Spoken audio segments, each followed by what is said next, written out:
Beliau terus mendengarkan. Sampai hampir lebih 30 menit.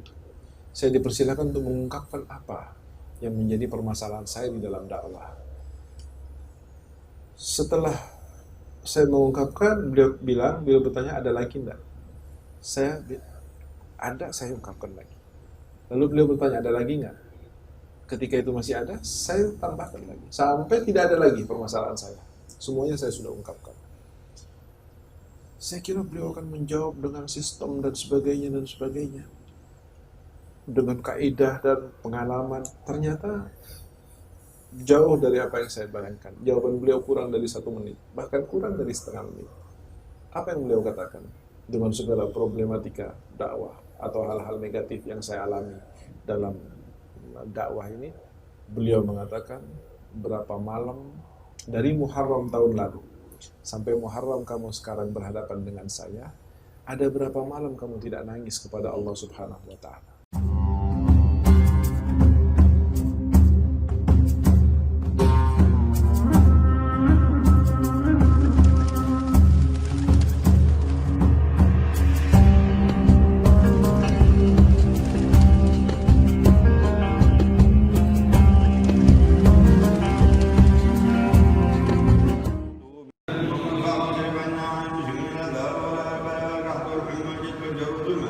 والجميع انواع الفتن والمحن والامراض والرزق وشده الزلزال والضلال والزلازل والريح والجهل والبلاء ما ظهر منها ما بطن وادفع لهم ما نجر الطاغين والباغين والظالمين والمعتدين والمفسدين وعين الزارين عجل باسلامك برحمتك يا ارحم الراحمين.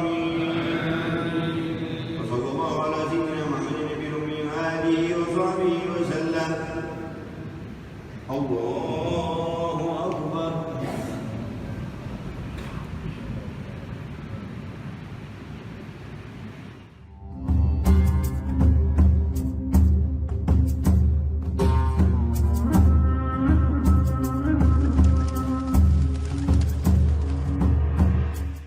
Jika ada orang bertanya, Habib Umar setiap datang ke Indonesia apa tujuan besarnya?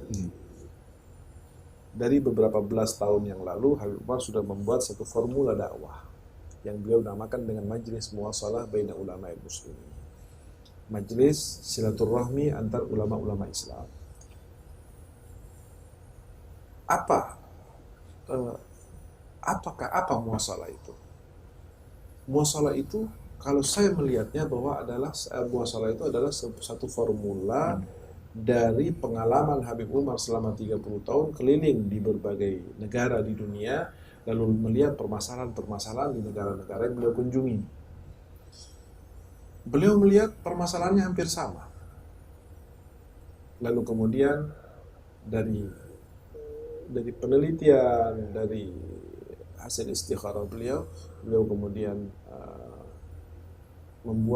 menggagas semacam majelis di mana majelis ini lebih spesifik kepada membangkitkan atau mengaktifkan hubungan antar ulama Islam antara satu dengan yang lainnya. Dan itu kemudian oleh Habib Umar direalisasikan pertama kali di Indonesia. Direspon oleh ulama luar biasa pada tahun 2009 apa 2008 atau 2009 pada saat itu. Luar biasa sekali dampaknya, dan kemudian antar ulama ini mulai berhubungan antara satu dengan yang lain. Karena di antara yang beliau lihat bahwa kondisi umum, apakah itu orang-orang awam khususnya dan sebagian kecil daripada orang-orang ahli ilmu, di mana mereka lebih banyak mendengar daripada melihat, daripada membaca. Sehingga katakanlah satu contoh begini, saya kenal dengan A, saya juga kenal dengan B. Lalu saya tidak suka kepada A, sementara A ini tidak kenal dengan B. Pada saat saya bercerita kepada B tentang A, bahwa dia ini begini, nggak baik dan sebagainya, lalu suatu saat, satu hari si A ketemu dengan B, padahal dia tidak kenal.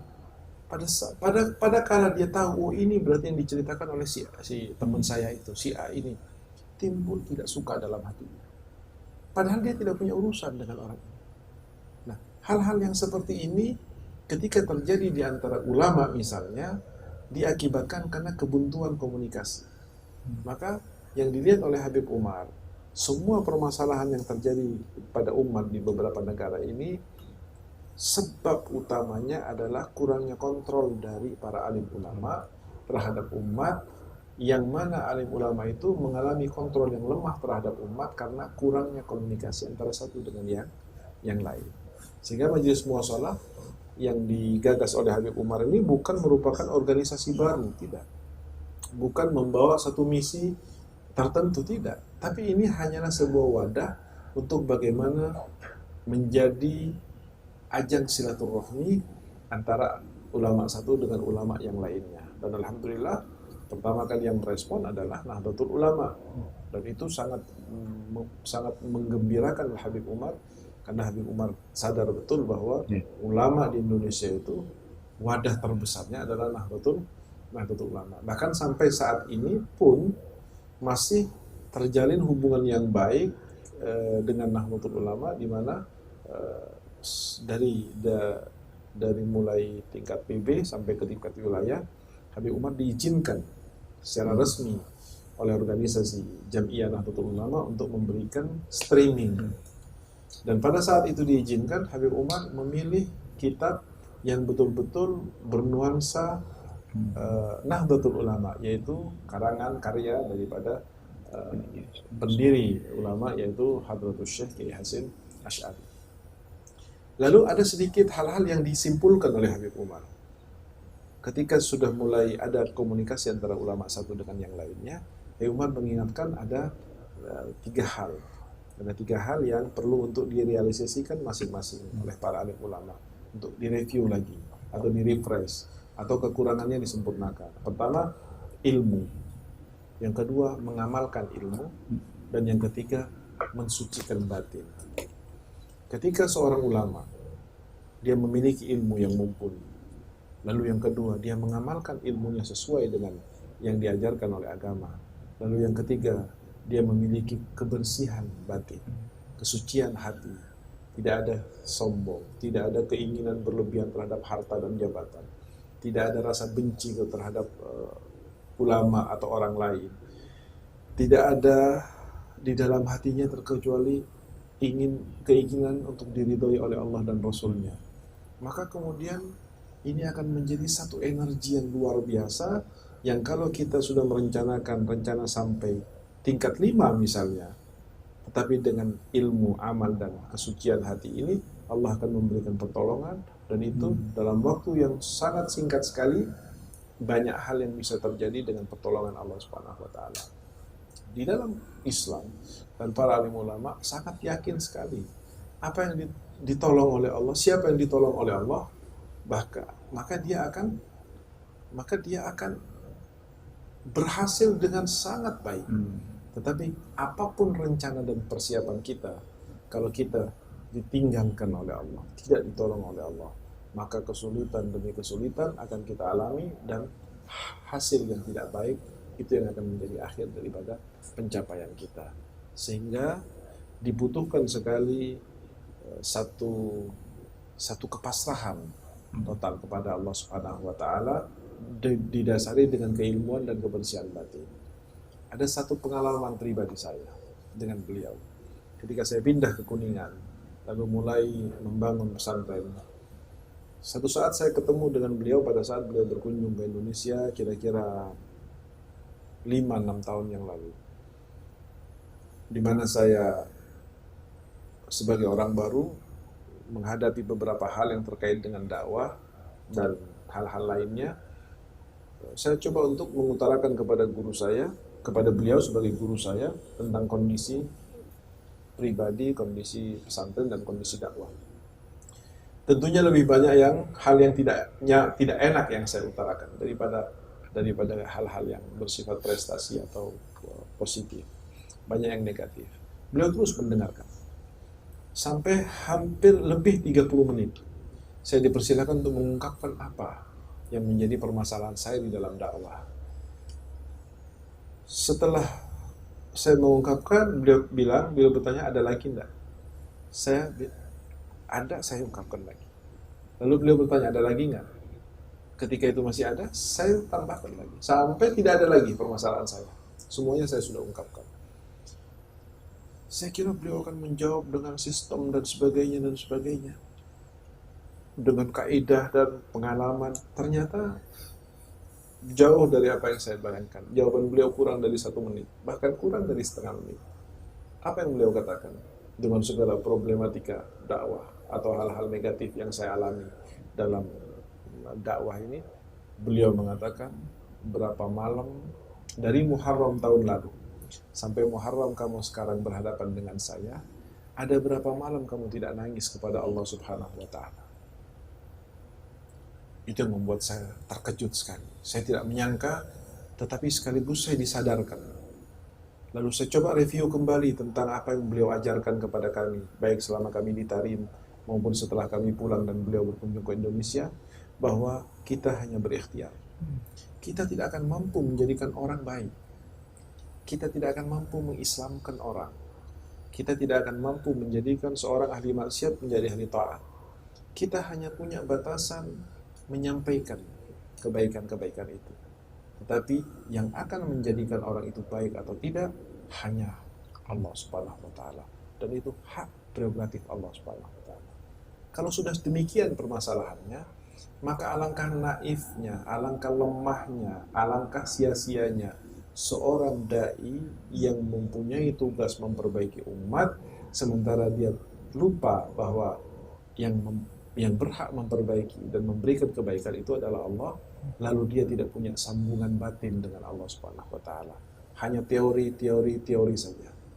Sementara kedekatan hatinya kepada Allah, keyakinan terhadap haknya Allah untuk memperbaiki orang, tidak dia ketuk pinnya dengan air matanya pada saat malam, sebagaimana dilakukan oleh Nabi SAW, yang diriwayatkan oleh Siti Aisyah, bagaimana Nabi menangis, bagaimana Nabi sujud sangat lama sekali, bagaimana Nabi mengalirkan air matanya untuk umatnya dalam istighfar dan sebagainya.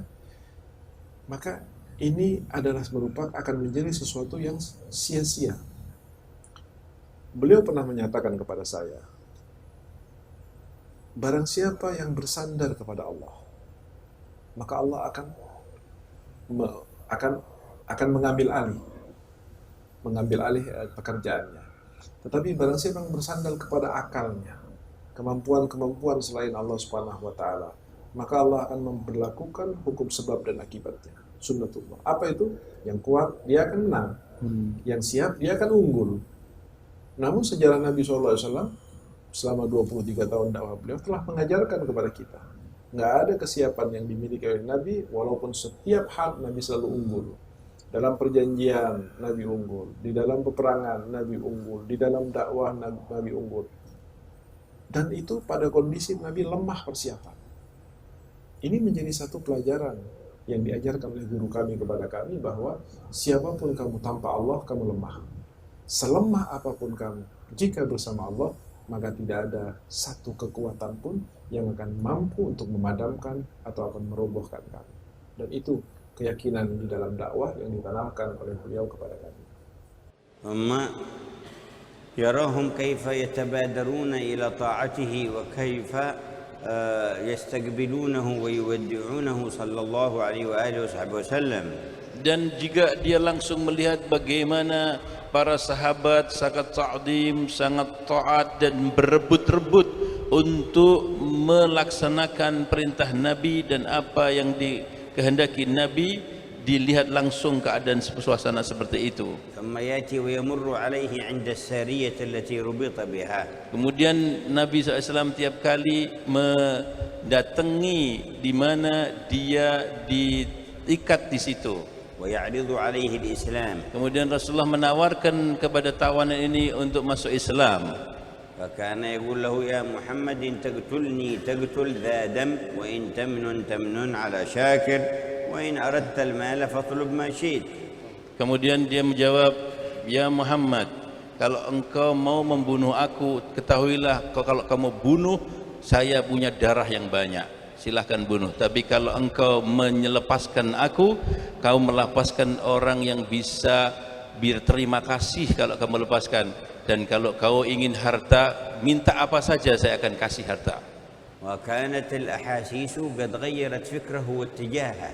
Kemudian perasaan itu mempengaruhi pikirannya dan juga mempengaruhi prinsip hidupnya. ورغب في الإسلام. Akhirnya hatinya itu tergerak untuk ingin masuk Islam. لكن نفسه كانت تنازعه بالعزة التي ألفها، وقال إن تسلم الآن يقول الناس أنك أسلمت ذليلا تحت الأسر فلا تسلم، ولكن إن أطلقك محمد فيمكنك أن تسلم. Tapi rasa kesombongan dan kehormatannya, dia menolak untuk Islam. Dia bilang kalau kamu masuk Islam dalam posisi kamu ditawan, dalam hatinya dia ngomong, kalau kamu masuk Islam dalam hal ditawan, kamu ini jatuh kehormatanmu, kamu tidak pantas seperti ini, sehingga dia masuk Islam. Tapi kalau nanti kamu dilepaskan Muhammad, barulah dipikirkan lebih lanjut nanti bagaimana.